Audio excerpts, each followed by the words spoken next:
نحمده ونصلي على رسوله الكريم أما بعد فأعوذ بالله من الشيطان الرجيم بسم الله الرحمن الرحيم الرحمن علم القرآن خلق الإنسان علمه البيان وقال رسول الله صلى الله عليه وسلم خيركم من تعلم القرآن وعلمه۔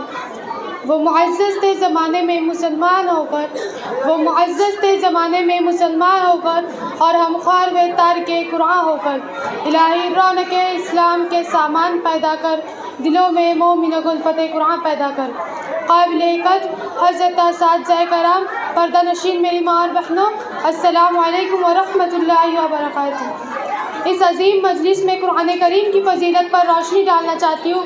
پردہ نشین میری ماں اور بہنوں، قرآن کریم اللہ تبارک و تعالیٰ کی مبارک کلام ہے جس کی تلاوت سے دلوں کو فرحت بخشتی ہے۔ یہی وہ قرآن ہے جس کی تلاوت سے اجرے چمن میں بہار آتی ہے۔ یہی وہ قرآن ہے جس نے رسول کی رسالت کو اعزاز بخشا۔ یہی وہ قرآن ہے جس کی ضلالت و گمراہی کی دلدل میں پھنسے انسانیت کو رشد و ہدایت کا پیغام سنا۔ یہی وہ قرآن ہے جس کی بدولت محبوب حقیقی کی رضا نصیب ہوئی۔ یہی وہ قرآن ہے جس کی بدولت عمر فاروق رضی اللہ تعالیٰ عنہ کو ایمان نصیب ہوا۔ یہی وہ قرآن ہے جس کی حفاظت کا وعدہ ہم خود خالق کائنات نے فرمایا، اِنَّا نَحْنُ نَزَّلْنَا الذِّكْرَ وَإِنَّا لَهُ لَحَافِظُونَ، کہ ہم نے ہی قرآن نازل کیا اور ہم ہی اس کی حفاظت کریں گے۔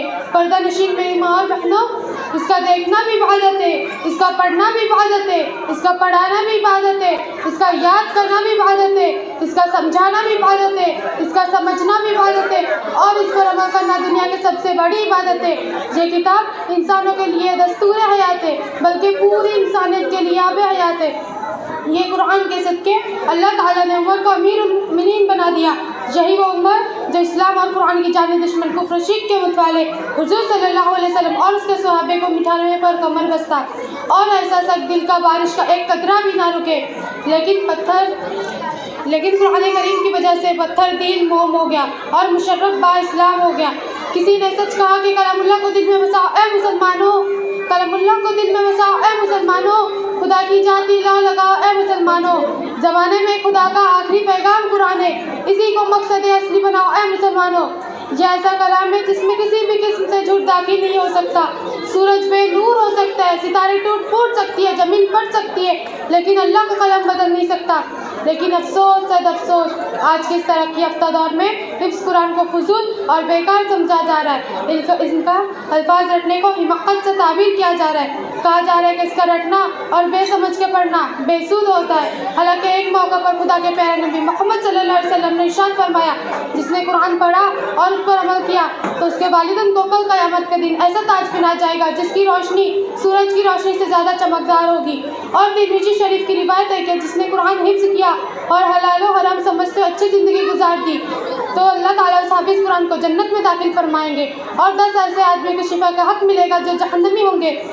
اور فرمائیں کہ قیامت کے دن اس حافظ قرآن سے کہا جائے گا، قرآن پڑھتا جا اور جنت کے درجوں پر چڑھتا جا، ٹھہر ٹھہر کے پڑھ جیسے تو زمانے میں ٹھہر ٹھہر کے پڑھا کرتا تھا، بس تیرے مقام اور ٹھکانے وہی ہوں گے جہاں آخری آیت پہنچے گا۔ لیکن افسوس کی بات یہ ہے کہ ہمارے گھروں میں قرآن کریم تو ہے مگر پڑھنے کی توفیق نہیں۔ آج ہمیں اور ہمارے اولاد کو قرآن کریم سے اتنا تعلق نہیں جتنا انگریزی اور اردو اخبار سے تعلق ہوتا ہے۔ ہمارے اکابرین نے قرآن کریم کو سینے سے لگایا اور اس کے ہر حکم کو پورا کیا، وہ اللہ کے ہو گئے اور اللہ اس کا ہو گیا۔ آج قرآن کریم رنگ برنگ غلافوں میں تو ہے مگر ہمارے ہاتھوں میں نہیں، کیونکہ ہم پاک نہیں اور ناپاک ہاتھ لگا نہیں سکتے۔ ناول اور افسانے کے پڑھنے کی وقت ہمارے پاس ہے، لیکن قرآن کریم کے احکاموں اور واقعات پڑھنے کی وقت ہمارے پاس نہیں ہے، جبکہ اللہ تعالیٰ نے ارشاد فرمایا کہ ہم نے قرآن کریم کو بہت آسان کر دیا۔ اللہ تعالیٰ ہماری کامی کوتاہی کو معاف فرمائے اور ہمیں قرآن کریم سے محبت عطا فرمائے، اور ہم سب کو حافظ قرآن، حامل قرآن اور عامل قرآن بنائے، اور تمام مسلمانوں کو قرآن سیکھنے، سکھانے اور اس پر عمل کرنے کی توفیق نصیب فرمائے۔ کسی نے سچ کہا ہے، قول محمد قول خدا فرمان نہ بدلا جائے گا، اے قول محمد قول خدا فرمان نہ بدلا جائے گا، بدلے گا زمانہ لاکھ مگر قرآن نہ بدلا جائے گا۔ السلام علیکم ورحمۃ اللہ وبرکاتہ۔